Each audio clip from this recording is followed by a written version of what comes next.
hello. So good to see all of you today. Hello. If you haven't been here before, I'm Hope Edelman, the author of Motherless Daughters, and this is the Hour of Hope.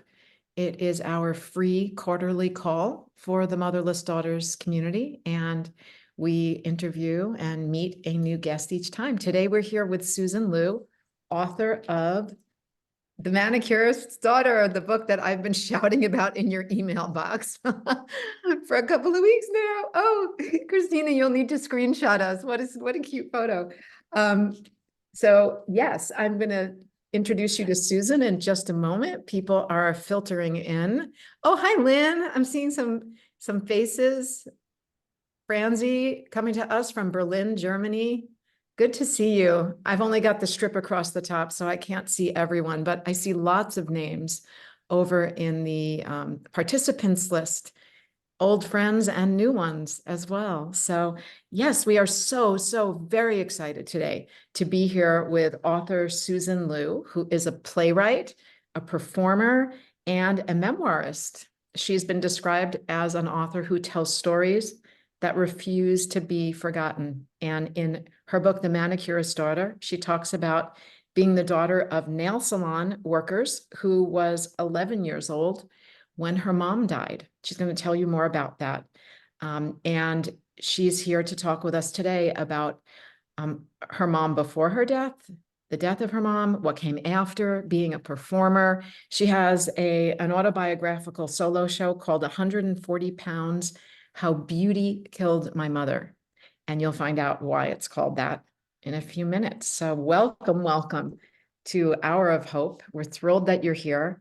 And I'm going to start right now and jump right in with our esteemed guest author, Susan Lieu. Susan, well, hello first. Welcome to Hour of Hope. And hello, you're part of this community. Thank you so much for having me. I know we met about 5 years ago. And so it's just such an honor to be here with you today. Thank you.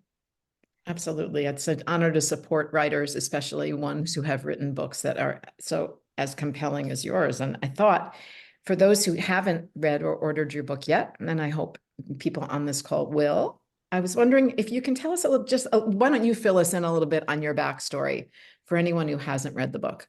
Yeah, of course. So I was 11 years old when my mom went in for plastic surgery, a tummy tuck, the narrowing of her nostrils, and a chin implant. And she figured she'd be home the next day with her beautiful new body. 2 hours into the operation, she lost oxygen to her brain. The human brain can go without oxygen for up to 4 minutes before permanent brain damage occurs. And 14 minutes passed before the surgeon called 911. After 5 days in a coma, she flatlined. We found out later that the surgeon was on probation, had 19 lawsuits against him, and didn't carry malpractice insurance and actively advertised to the Vietnamese refugee community. For the next 2 decades, my family has never spoken of her or how she died, if they're okay or not okay, if they grieved, what it's been like for them for the last 2 decades. And I was at a crossroads when I got married and I had kids, and my dad and aunts gave me a lot of pressure to have kids. And that led to the show and this book. And so I just want to read a 4-minute excerpt from chapter 1 called Vengeance for you to understand that I never wanted to talk about my family tragedy. All I ever wanted was to hear their memories of my mother, because I only had 7 of my memories of my mom. So this is on page 17 near the bottom. Ma was more mystery than mother. In Vietnamese, there are 6 tones that can change the definition of a word. The mid-level tone, ma, means ghost. The high-rising tone, ma, means mother in the Southern Vietnamese dialect we speak at home. The low-falling tone, ma, means but. The word I kept saying when my family kept dismissing my insistence to know more. The low-rising or questioning tone, ma, means tomb, the place where we think we buried just a body, but many more things are buried there too. The high broken tone, that kind of sounds like a bleeding sheep, ma, means horse, a Sino-Vietnamese word, my father's zodiac sign. And finally, the heavy glottal stop, ma, which means newborn rice seedling, the quintessential ingredient to a Vietnamese meal, and sometimes, unfortunately, the only way my family shows they care. With just another diacritic mark, the same root word takes on a different meaning. It has taken me years, but now I know how all their meanings tie together to help me understand what happened to Ma and to my family after her sudden death. For over 2 decades, we didn't speak of her. It was as if she never existed, which was worse than becoming a myth. At least with a myth, you had details. Instead, I had fading, fragmented memories.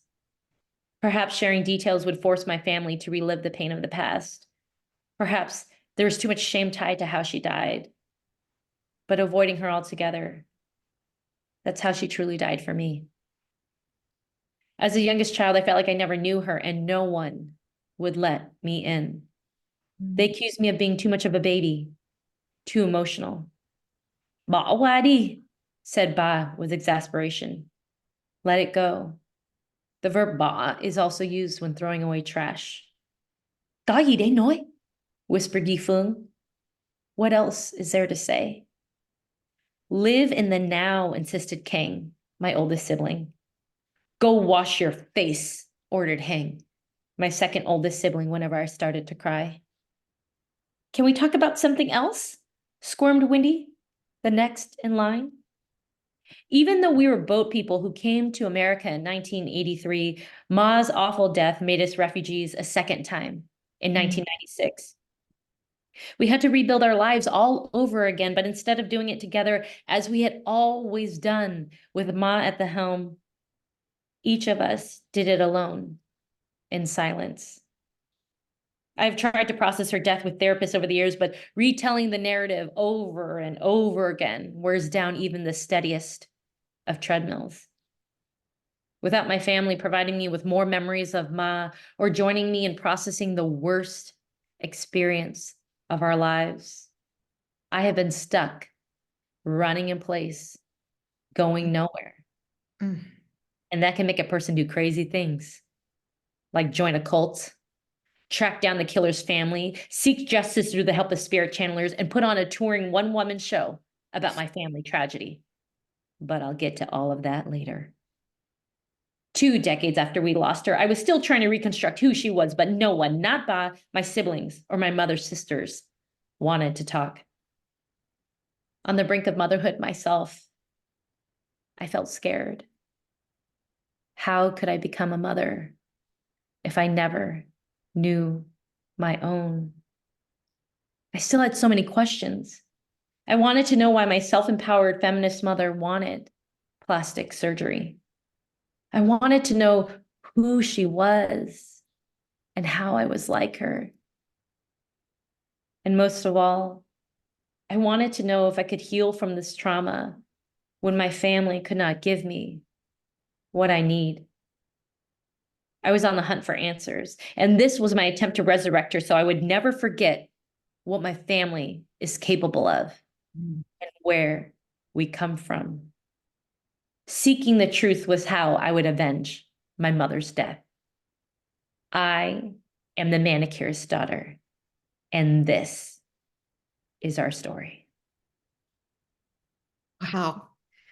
I'm a little teary at the end there, Susan. That is beautiful. Wow. And I think there's so much in there for our community to hold on to, because your story has themes and elements of it that resonate throughout so many of our discussions when we do our weekly calls, when we hold our retreats. A lot of this comes up, but I want to grab onto something that you said when you were reading. You said you only have 7. Did you say you only have 7 memories of your mom? Yeah. Can you tell us a little bit about that? Because we work with a lot of women who were young when their moms died. And, we often hear like around 7, 8 years old, the trauma can shut down the memory. I mean, that can happen at any age, really. But what it shuts down, not just the memory of the event, but often what came before. So what do you make of having so few memories of your mom, even though you had 11 years together? I mean, she was always working. She had 2 nail salons. We were 13 people in a 4-bedroom house. She had worked so hard to sponsor over my 3 aunts and my grandparents. Like, she was taking care of so many people that I never had time with her. And the few times I got to have with her, and I describe it in the book, is like, maybe I get a swivel in her customer's chair when there's no customers, and like, I wanted her full attention, but that was for the customer, right? Or the few memories that I do have, so many of it is surrounded around food. And so much of it is so sad. I only recalled one memory when it was just me and her, and it was a positive memory. And that was a chicken wing story that I laid out. And I think that's the crux of the book, is that I just wanted to know more. I was the youngest of 4, and I kept asking my siblings and my dad for more, and they just were like, "You're stuck in the past. Get over it. Move on." And you know what? I eventually started to believe them. And I denied it. So writing this memoir was crazy, because now I'm allowed to look at all these memories that have been hidden for so long, and that I've never been able to discuss with anyone. So that in itself was its own journey of like, how do you look at something that has been shamed away?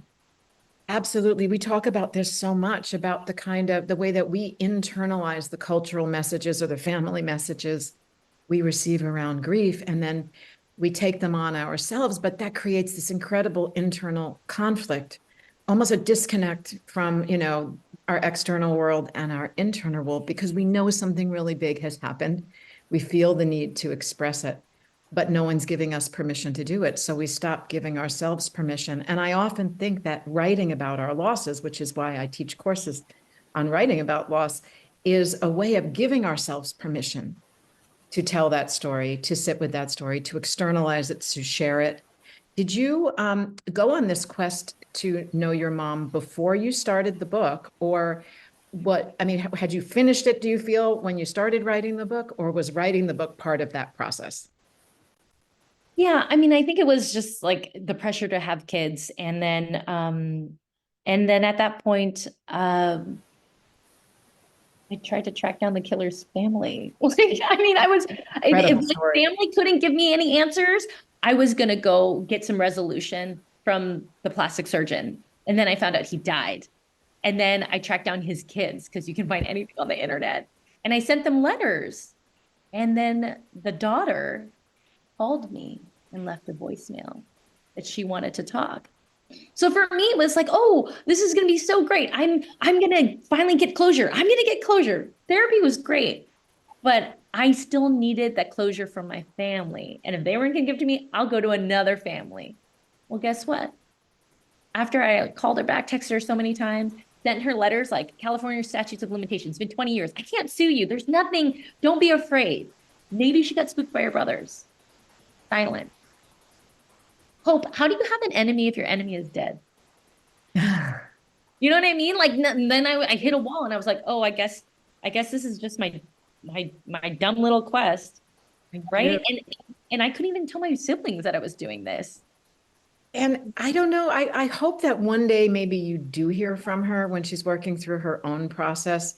How do you do that if your enemy's dead? It's a good question. It reminds me of, I felt the same way about my mother's gynecologist, who told her that the lump in her breast was a cyst and she should wait a year and see what happens. And that year was crucial, and, maybe could have saved her life. And he died, and I couldn't ever confront him. And then weirdly, I was this is how the universe works sometime, and I hope it works this way for you. I was at a therapy week up in Northern California, and there was a woman in my circle of 40 people, and we were like, I know you, where do I know you from? We just looked familiar. We didn't actually know each other. It turns out she was his daughter. What? I mean, we're in California now. This was back in New York. What were the chances of being there with her? And we actually became friends, and we didn't even really need to talk about it. But I just reserved the possibility and set the intention for you, Susan, that maybe that form of closure is still out there. But I know you got other closure, and it came in an unexpected way, right? Through the legal system. So, but I don't want to give away too much of your book. Yeah. So, I mean, just to wrap on that last question, it was just like, I needed to find these answers. And The family couldn't give it to me because then they stopped talking. And then that led me towards the one woman show, right? Because really the enemy, the thing I was fighting against was the shame and silence about talking about the past and addressing our unresolved grief. The Vietnamese community has so many issues around mental illness. Like there's so much stigma around it. And it was just mind blowing to me. Like this woman who was larger than life, that was the most powerful person in our family, was just gone and then never existed. Like that's weird to me. Yeah, it is. And For a so kid. after the failed quest with the doctor and then this like intense pressure from my family to have kids, I said, well, how do I become a mother if I don't know my own? And also I don't know if anyone else can relate to this, but I felt like a coward in my own life. Like I felt pretty disappointed with the adult I had become. And it all kind of came to a head where I just was like, okay, if I just do performance, because I had started in stand-up comedy and I loved it and I got heckled and I walked away from the microphone for 3 years. I thought if I come back and just get the wiggles out, maybe then I can have the courage to be a mom. Maybe then I can say with true integrity to my kid, hey, be what you want in life, because I was. And so that's kind of what started driving me to write the one woman show, actively do research about my mother, and then put it on stage. So 140 pounds, how beauty killed my mother, which I took on a 10-city national tour during my second trimester. Good ideas at the time. It came from this idea that I wanted to confront my own demons and my own shadow work so that I could finally be ready to be a mom. And that was a really transformative time for me. And once you decided to tell your story on stage, what made you also decide to do a book? I did that stage work for me to prove it for me that Mhm. I'm enough, that I can do it. And what I didn't realize that when I bared my entire soul out to everyone else is that they felt safe to do it for me. The work that I do, I call it therapeutic theater. We were laughing and crying together. They were seeing me go through the grief curve every single night. I play 15 characters in 65 minutes. And because I think that's what life is, right? We can't, yes, it was traumatic. Yes, it was a tragedy, but I needed people to go deep with me. And I felt like humor was that way for people to stay, take a beat, and then keep going. So then I realized it wasn't just about me. And Mm. I realized I'm doing healing work that my mother is joining me on. And I met thousands of people along the way. I performed the show 7,000 times, or sorry, 60 times to 7,000 people to within a year. And it was transformative for me. I mean, there's a dot dot dot underscoring here, which is I also got fired from corporate America. I got fired from my management and consulting job in 2018. And it came to a head and I was like, you know what? I think I should follow this intuition. Like I think I should do this. And my husband's like, we have business school loans, we have a mortgage. Are you sure you want to do this? And I was like, I'm not asking for your permission. I'm just asking for your support. I'm willing to drop the D word, divorce, here, because there was something, like I'm such an intuitive decision maker. There was something here that I knew I had to keep following that led to the tour. And then the first show, the New York premiere, that was the first stop on my tour. Who was sitting there but a literary agent? I didn't know that. If I had known that, I probably would have freaked out, right? But it was just like, that was the next step of, I was freaking, I mean, I'm this second trimester pregnancy. What is the future of my life? After having a baby, would I have postpartum anxiety and depression? How could I continue being a storyteller and a healer? I didn't know. Well, guess what I couldn't plan for? I didn't know that my son would be born March 2020.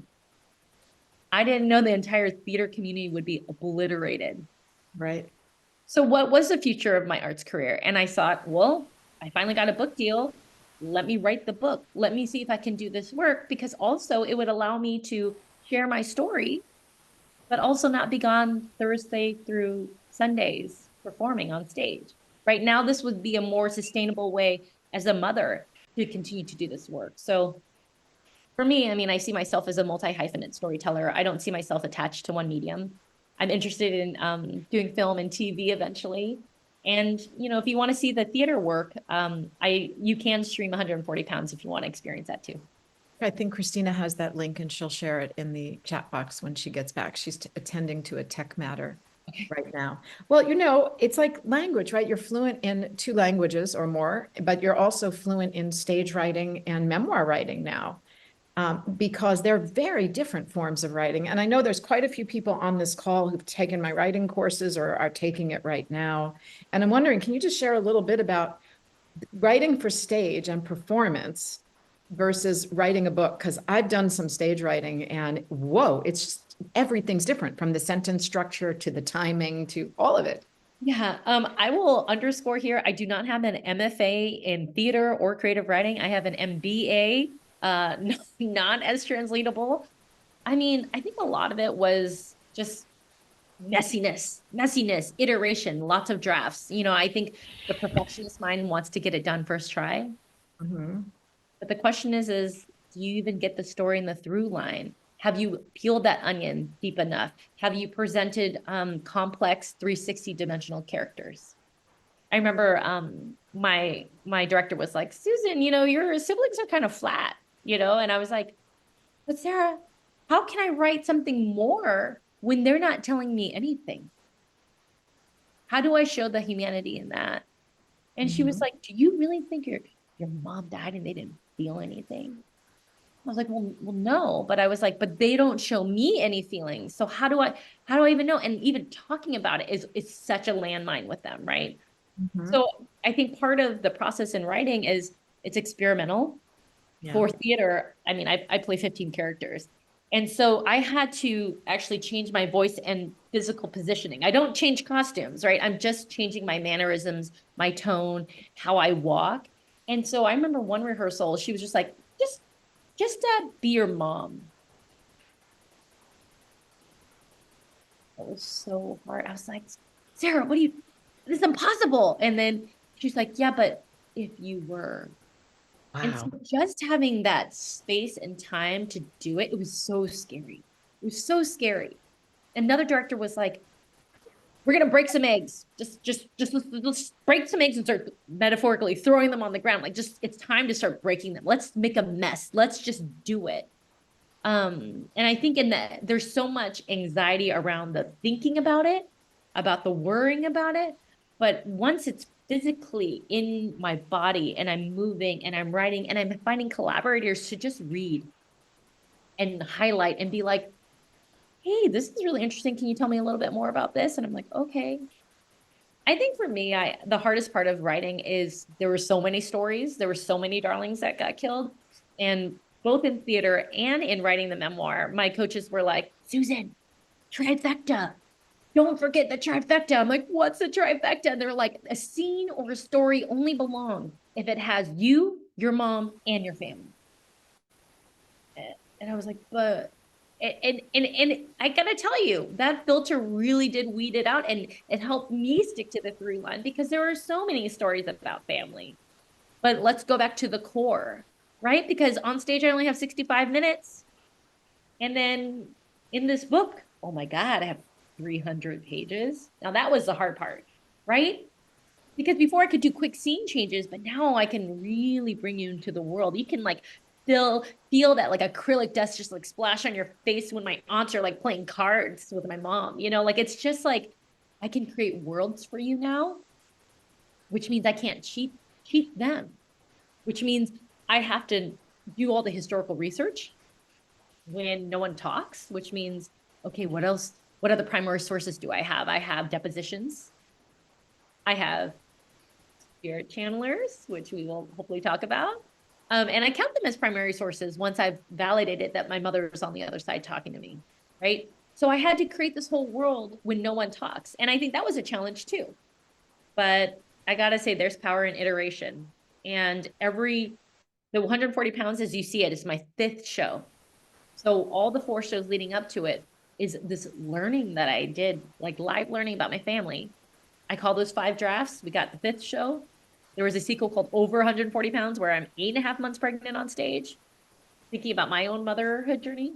And then I've got the 8 drafts of my book. So we were looking at 38 drafts to get to the end of my book. So it's a process. It's a Oh, yeah. long process. And don't let that perfectionism stop you from even going through. Family silence is a recurring theme in all of our conversations and all of our programming because there are just so many families that do not talk about a mother's death or grief, but also not about a mother's life. And I'm wondering, grief and bereavement practices are culturally relative, meaning we're all part of the American culture, but then we all have, or many of us have cultures within that culture. And I'm wondering how you feel Vietnamese culture influenced your family's response to your mother's death. Do you feel like it was a Vietnamese culture or your family's unique culture or both, or can you not separate the two? Because there were Vietnamese bereavement practices that show up in the book and Yeah. lighting incense every year on the anniversary of your mom's death. And so there were mourning behaviors, but do you feel that it influenced the silences or the grief or the let's move on attitude? I think, well, I can speak to being Vietnamese. Um, with the Vietnam War and with just centuries of war that Vietnamese people have experienced, um, there was so much poverty, there's so much uncertainty, there's so much PTSD. They don't have tools of let's talk about it. I always say that the Vietnamese people don't know how to use the F word correctly. We can't say I feel feeling word. Like I feel upset that when you did that, like it's more like I feel that you're dumb, Susan. Like that's how they use the word feel in our family.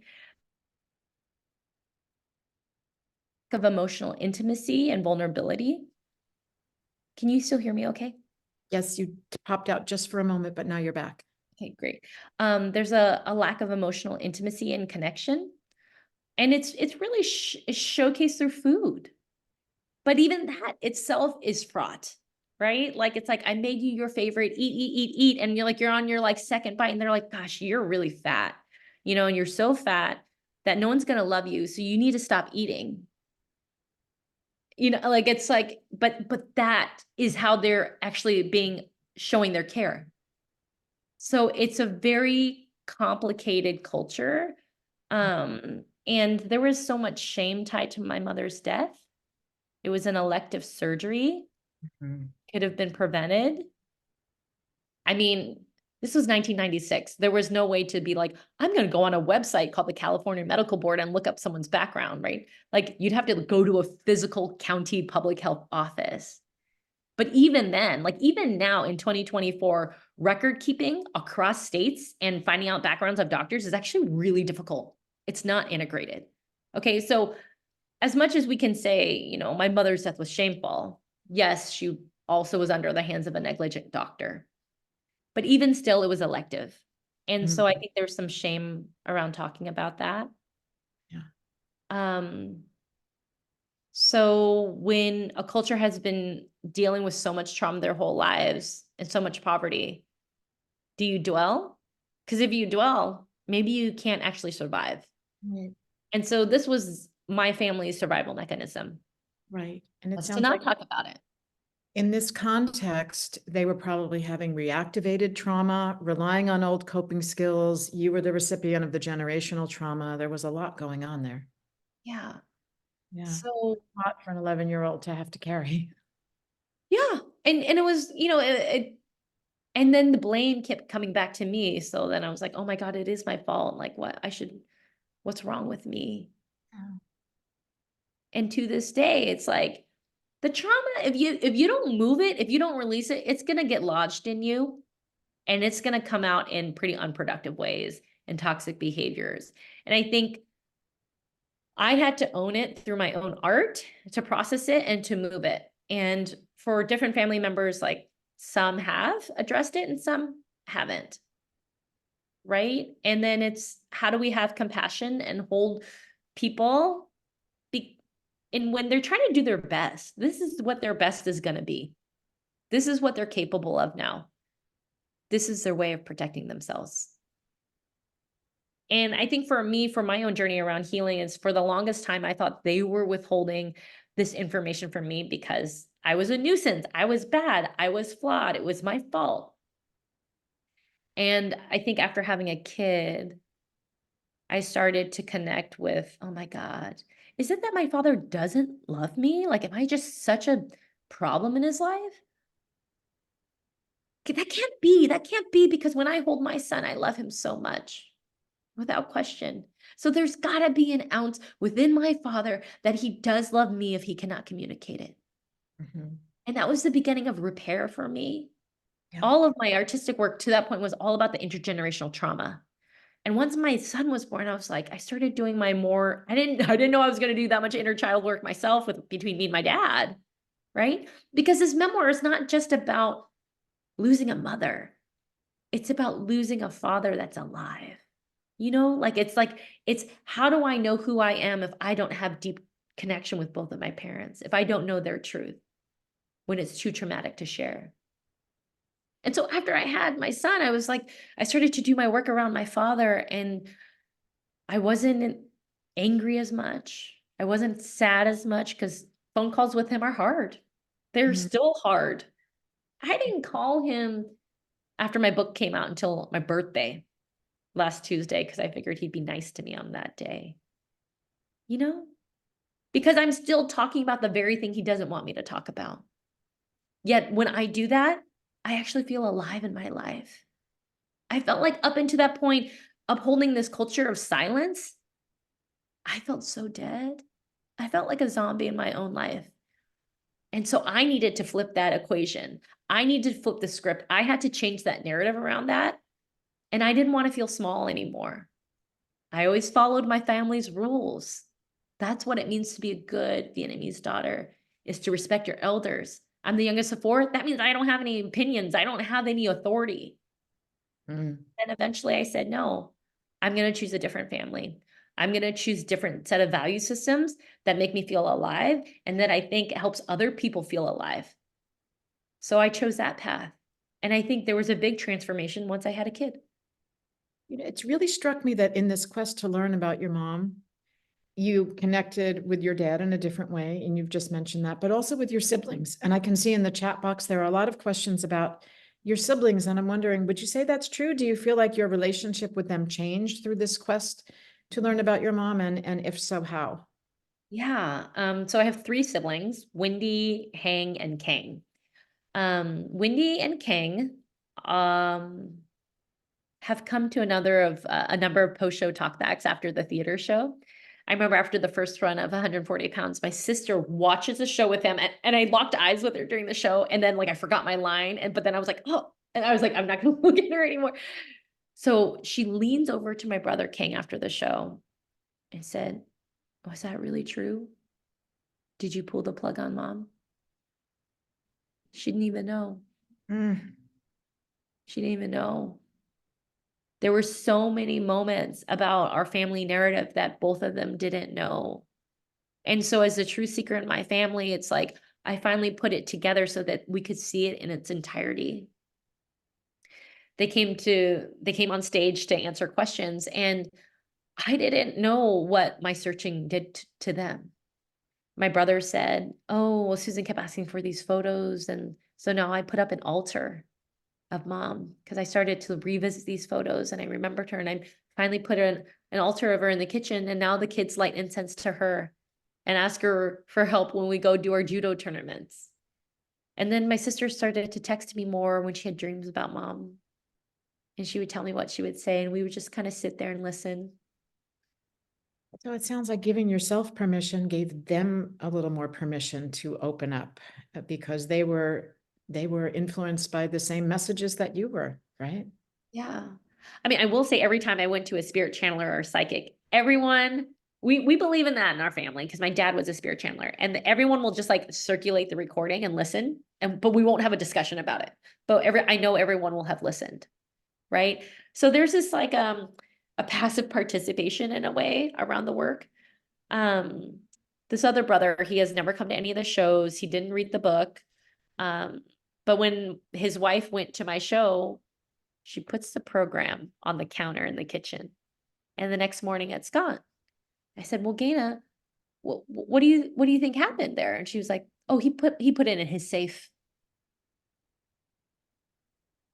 You know what I mean? Like there's like these like little actions of what people are doing where you're like, huh.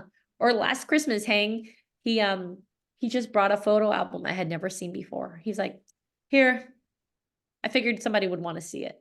And he walks away and doesn't say anything else. Right? So then there's a shift, but there's also a boundary. And I think, yes, it's great to have boundaries. It's actually a very Western concept. We don't have boundaries as Vietnamese people because it's like we're so collective, but that's to the point where it like discounts your individual feelings. But I see the shift. I see that the thing is I wasn't upholding the dynamic that we always had. I'm the younger sister. I would nag them about it. They'd yell at me, right? And then I just stopped asking and I started doing my own internal work. I started going on my own journey, irrespective of what they're going to do. Mm. And I saw a shift. My father didn't want me to go to Houston when I was doing the 140 pounds tour. He said, if you go, we won't have a relationship. So I canceled that leg of the tour. He's never watched it. I am going to Houston for my book talk. I haven't told him, and I think I'm just going to go visit him the day after the program. You see what I'm saying? Like, it's like, and we pretend that I'm not doing this. He's like, so when are you going to get a real job, Susan? Like, why can't you just be a loan officer? You know, like, it's like how I see myself and how he sees how see myself. The distance is like a football field away, you know, like it's so wide. But Mhm. at the same time, it's like, I had to make my own decisions for me to feel right and go to sleep at night and feel um that I'm doing the work I'm supposed to do. Mhm. So that's the conflict, Yeah. is that family is still very complicated. Um, I would say my two siblings, my aunts, oh my God, my aunts, they're like trying to sell books from their nail salon. They're so excited about the work. I don't think they fully understood my show, but that's okay. Their level of English is not very high, but they they realize that by me doing this work is I'm keeping the memory of my mother alive. And on our altars, there's so many ancestors that are in black and white. And it's like, I don't know their names. I don't know their stories. It's because we don't talk about them. And I think that's what I did is I addressed the silence head on so that she can live. And Yeah. and it's like a different type of legacy, right? It's about looking around the intergenerational trauma around beauty standards and the body shaming that they were upholding. Right. And also around saying things that need to be spoken. It strikes me that when you're doing a show or writing a book or promoting a book, you're still spending time with your mom. She's there with you, right? But at some point, the tour ends and you move on to whatever's next. And how do you think you will carry her forward differently now than you carried her before after all of these activities? I got to tell you, there was a point when I was writing the one woman show and she came to me and she was talking to me and I was so terrified of actually seeing her.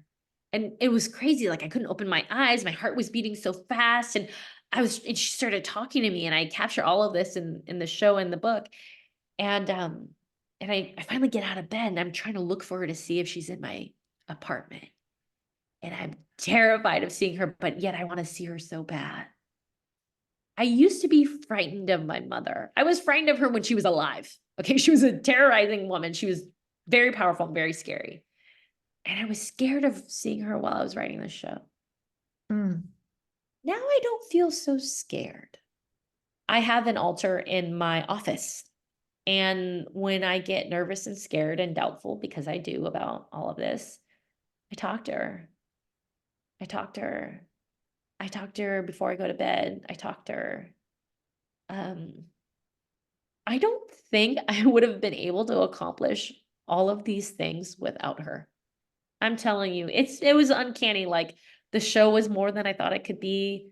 My book was just in the New York Times 2 weeks ago. Like I have like no credibility in the creative arts space. And yet this magic has been able to happen. Like through her, I think I've created this portal where I can access the words that I need in that moment.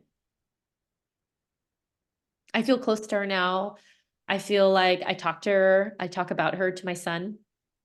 The other nieces and nephews also talk about her, and we talk about death.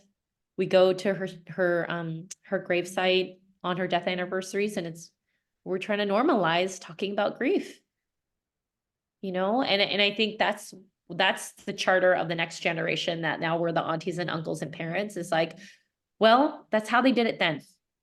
How do we want to do it different? Lovely. Thank you. I'm going to just drop a pin and come back in a moment because we have a lot of questions in the chat box that I'm going to go ahead and refer over to you. But before we get there, I just want to take about 3 minutes to let the women on the call know about the ongoing conversations about a lot of these topics that we have, that they are invited to join. I'm going to tell you all a little bit about our weekly calls, and then drop in just a sentence or two about some retreats that we have coming up for anyone who's interested. And so let's go ahead. I'm going to share my screen here and let you know about the Motherless Daughters Community Calls that happen every week. We've got them on Tuesdays and Thursdays for loss during childhood, adolescence, young adulthood, and adulthood. We have a new call that just started last month or in February rather, on Thursday evenings, just for recent loss. It's just for motherless daughters. They're closed calls, weekly 60-minute calls on subjects of interest to you, with live chats, interactions. And then at the end, there's a 30-minute open discussion. People say that's often their favorite part. You can either stay on and keep talking about the topic with the facilitator, or you can talk about anything that's on your mind. And on Tuesdays, we have breakout rooms, affinity breakout rooms. Sometimes they're for women who were 12 and under, sometimes for women of color, sometimes for women who are childless by circumstance and choice, women whose moms died suddenly. We have all different kinds of groups going on the Tuesday calls, which are the larger ones. The calls are international. We've got women from all over the world. I see women on this call right now who have called in and joined us from Switzerland, from Austria, from Berlin. They're intergenerational. Women range in age from their 20s all the way up into their 70s and 80s, which is part of the magic because we all learn from each other. They're interactive, they're eclectic. No two calls are the same ever. And they're intentional. We co-create the community together. Twice a month, you guys are choosing the topics that we discuss. And we're always optimizing and changing based on feedback that we get so that they are good for you. So Tuesdays, they're at 5 p.m. West Coast, 8 p.m. East Coast, which is Wednesday morning over in Australia. On Thursdays, this is the one where people are joining us from the UK and the EU, 11 o'clock in California or West Coast, 2 o'clock on the East Coast, that's evening over in Europe. And on Thursdays, we have a recent loss call just for women who lost moms within the last 2 years, because we know your bereavement needs are different. And that one's at 5 o'clock on the West Coast, 8 o'clock on the East Coast. And I see that one of the facilitators, Angela Schellenberg, is on this call. Angela, if you want to give a shout out in the chat box, Angela's wonderful. You can also meet Angela this coming weekend at the Motherless Daughters Luncheon and Gathering. Free Mother's Day. We're going to be together in LA all day on Saturday with workshops on Sunday. Christina, if you could drop the link in the chat box if anyone wants to come. I think we still have 2 or 3 days where we can add people, and we'd love to see you live. Okay, if you can't make it to our calls live every week, we always send you a recorded link within 48 hours. You can watch it on your own. And the cost is just $59 a month, because everyone wants to know, well, what's it going to cost me? $59 a month. That's 4 calls a month. You just pay for month 1, and then you automatically be billed, so you don't have to keep re-signing up over and over. And you can cancel anytime that you want. And if you can't start in May, join us in June, join us in July. We welcome new participants at the beginning of each month, and you have a chance to introduce yourself to the community. And if you sign up this week after this call, here's your discount code. It's HOUR39. You'll get your first 2 months. That's 8 calls for just $39 a month. That offer is good for new members only.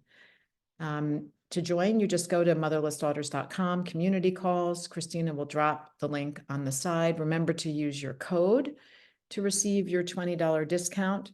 We also, when you're over at motherlessdaughters.com, you will see that we've got 2 US retreats and 1 UK retreat and there's still spaces in both. It's the first weekend in June in Connecticut for women up to 25 when their moms died. In Iowa City, the first weekend in August, it's for women who are up to age 30 when their moms died. And in the UK in September, it's up to age 21 when your mom died. So we're trying to accommodate as many people as possible. And we have some really generous scholarships available right now due to some very generous donors. So please, let us know if financial assistance is something that you need. Please don't be shy about it. We know it's a hard time right now for lots of people, and we want to make it possible for you to join us. The 4-day retreats are really, really something one of a kind and extraordinary. So we'd love to see you at any of these, the Hour of Hope during the week, or at the weekend Mother's Day event coming up next Saturday, Sunday, or at one of the retreats in June, August, or September. So I'm going to come back now to Susan because I see some great questions here in the chat box. And one of them that really struck me was about your dad. Jane said your dad was a spirit channeler, but didn't use it in his own family, or did he? Can you tell us a little about that? Because I bet people are really fascinated by, the spirit channelers that appear in your book and the uncle that you talk about. Uncle number 9. Uncle number 9. Yeah. So I grew up with my dad's spirit channeling. It was a thing that happened, and we would hold space for him. And most of the time we didn't know what was going on. Like, it wasn't very clear, and it was very, he's a very introverted person, and it would just be really intense. The only time my mom came through to talk to him was when she was still in a coma. And she came in and said that it was too late to come back. And she was trying and she's trying, but she said it was too late. And that was the only time we ever got a message from my mom through my dad. My dad doesn't actively want spirit channeling to happen. He doesn't try. He hasn't refined his skills around it. And there have been a couple of times where what's happening here, but we have not ever gotten a coherent message from my mother since then. He's not like an active person where if people come to our house and give him money or donate money. He doesn't do that. It's just like a thing that he hasn't really cultivated, but he has a skill for. There are other people in our lives that we would go to. I mean, spirit channeling was like as normal as like going to the grocery store on the weekends. That's just what we would go get the nail salon supplies. We would go eat at a Vietnamese restaurant, and then we'd go to a spirit channeler. Like, it was a part of our cultural fabric. And so there are a few people, one being Uncle number 9, who that's his name. His name is Uncle number 9. He legit has a giant, like, Scarface white building in Houston, Texas that has Gauchin on it, like Uncle number 9 on the top. Like, he's everyone's uncle. And he's very talented, and he has brought messages back for us and has affirmed my work that way as well. So I know this might be like really, Susan? If you ever have a chance to meet a psychic or a spirit channeler, always verify that they know information that other people might not know.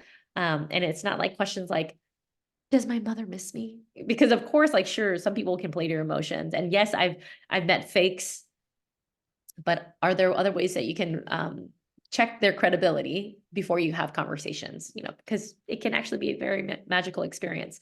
So anyways, that was the only time my dad channeled my mom. And sometimes he tells me he doesn't even have the skill. Like, I'm just like, what? So I don't know if it's turning 70 or what, but it's just how people want to remember things and how people want to expose themselves and their skills I think changes over time based on what they're comfortable with. Thank you. I see a question from Mary here saying she's never had a dream about her mom, and she's wondering how you tap into dreaming about your mom. Are there any tools or anything conscious that you do to encourage it? Yeah, I mean, it was more my sister would have very active dreams about my mom. There have been a couple of times where she has come into a dream, and spiritual friends that I have were just like, just ask her to come. And I'm like, what? Like when you're in bed and you're trying to go to sleep, just ask your parent to come and say what you'd like them to talk about. I mean, it doesn't work every time, but I think the question is have you made that intention clear and been open to that? Yeah. I see a Yeah. bunch of questions here about what's next for you. What do you have sort of on the back burner or on the front burner? Yeah. So in May, I have two final book talks live in person, one at the Smithsonian in Washington, D.C., to celebrate Asian American Heritage Month. That's on May 11th. It's on my website. I'll also be in Houston on May 21st. Um, I'm starting to become a public speaker and going to different events. So if there's other organizations or conferences or workplaces that want to talk about these issues around following your calling or creativity or grief, beauty standards, all that yummy stuff, I'm available through my Macmillan Speakers Bureau. And Mhm. earlier I told you that I'm so hungry for different mediums. And so I'm starting to look at film and TV, and I'm starting to make steps towards seeing how we can translate this to a smaller big screen. So Oh. that's it for me. And I'm a mother of a 4-year-old, and his name is Art. I made Art, and I am really working on being a very present parent because I know my parents didn't have the time, and I'd love to Mhm. show up for him because I'm also on tour, right? So it's like also trying to be the mom, the best mom I can be. You mentioned that you're going to be in Houston, where your dad lives. What other cities do you have coming up? Because we've got people here from all over who are joining the call today. Yeah, yeah. So it's Washington, D.C. and Houston. Yeah. Okay. So Yeah. anyone who's in Maryland, Virginia, Washington, D.C. area, or anyone who's over in Houston, would they have a chance to see you at these live events? Yeah. Just go to my website and I sign up. Fantastic. Now, I have a question for you. Yeah. Curious. I like asking this question at Hours of Hope and in interviews that I do. Is there a question that no one's asked you yet that you really wish someone would ask and that you'd like to answer? What has no one asked you about?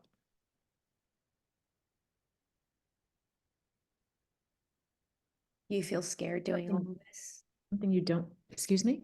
Do you feel scared doing all of this? Do you feel scared doing all of this? When I'm with people, when I'm with the audience, it's not scary at all. When I am talking to my family and I really want to connect with them, that's scary. You know, I always say my aunt is the scariest 4 foot tall woman I know. You know, like it's so scary to be emotionally vulnerable. And I do have to say, I do wake up with a lot of self-doubt each day around if I ask for help, will anyone come through? I really wanted children of immigrants to have my book, so I raised $50,000 in 2 weeks. And I it was because people offered to help, you know, but when I was getting closer and closer to the deadline, I was so terrified. I was so terrified to ask people. So I guess I want to say to people that I still get scared. I still have to like do these exercises. Like, I really need to think about evidence of my past performance around things and accomplishments and reassure myself that I can do it and reassure myself that people care. Like, I guess I just want to say that I still feel insecure and scared. Yeah. When I'm writing new work, I still feel insecure and scared. When I'm going to write a social media post, I still feel those ways, you know, like um, when I'm dealing with these intense emotions, and it's so real and it's so personal, like I do get scared. And I want to encourage folks that if you're experiencing doubt, maybe something's at stake, maybe Yeah. something needs to be said, and Yeah. that it's not all rainbows. But I will say that there has been an evolution for me.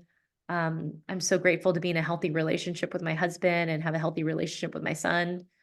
Um, I wish certain family relationships could be better, but I also understand that people are also doing the best that they can. So I just want to put out there that uh, everything is still an illusion, like everything can like see like people will be like, oh wow, you made it, or like you got what you wanted. And I'm just like, I don't think like we can ever really fulfill all our desires. Like that's the essence of Buddhism, right? Like you just can't, your mind will always want more.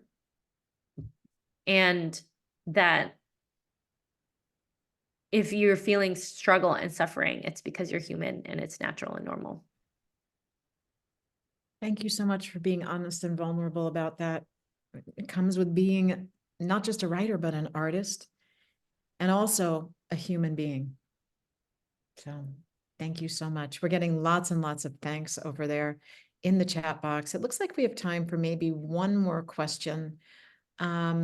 Let's see. Someone asked, in what ways do you feel you are like your mother now? That you have deconstructed the myth of her.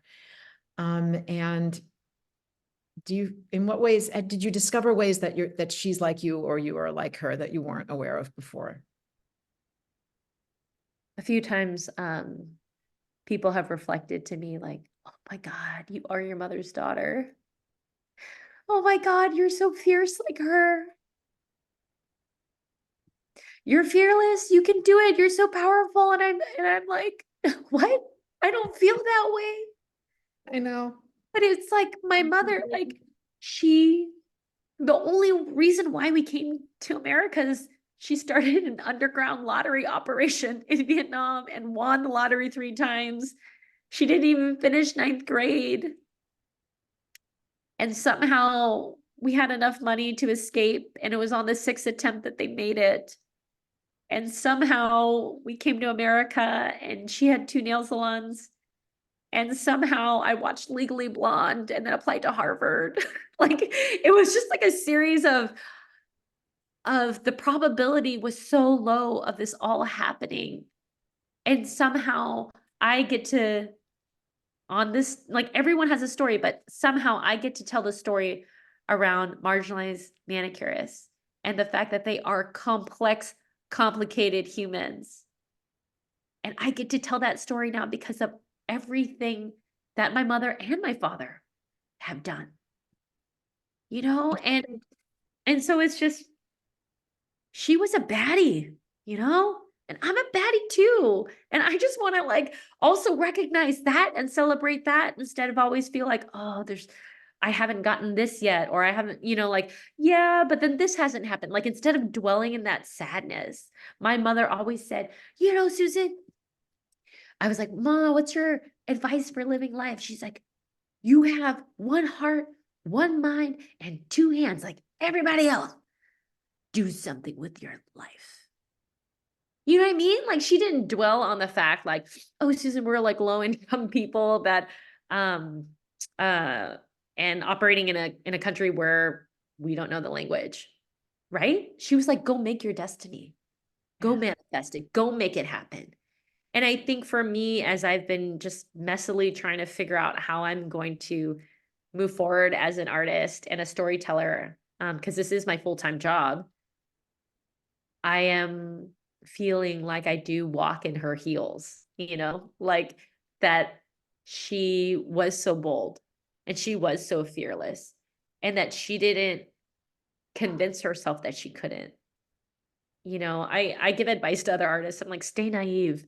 Like if I had really known how hard it was to do theater or like to put on a touring show that was profitable, or that actually like to get an agent is super hard and that you're going to get so much rejection and the rate at which you can actually sell a book is like so low. If I actually knew all those things, maybe I would have never tried. But I didn't know those things.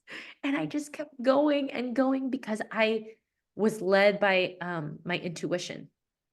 And it was so strong and I couldn't turn it down anymore because I had shut it up my whole life. I had shut it up my whole life. And then finally, the motherhood journey, I started listening. And the more I listened, the more the higher the volume got. And then I was like, oh, I really can't ignore this. And then it's led me to here.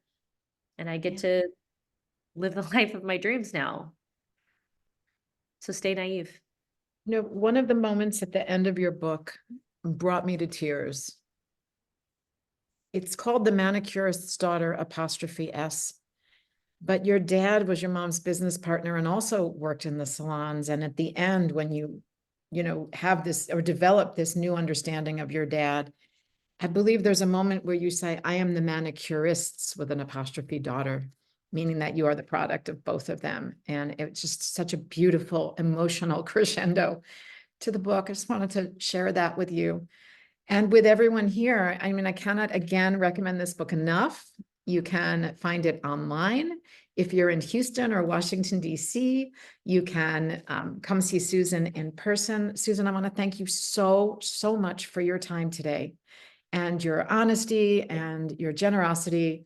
And I hope we'll see you at more events in the future. You're welcome at all of them. Oh my gosh, thank you so much for having me. Thank you so much for everyone tuning in from around the world. Everyone has a story. Everyone is doing their best. And I think the more work we can do within, then the more love and light we can share with the rest of the world.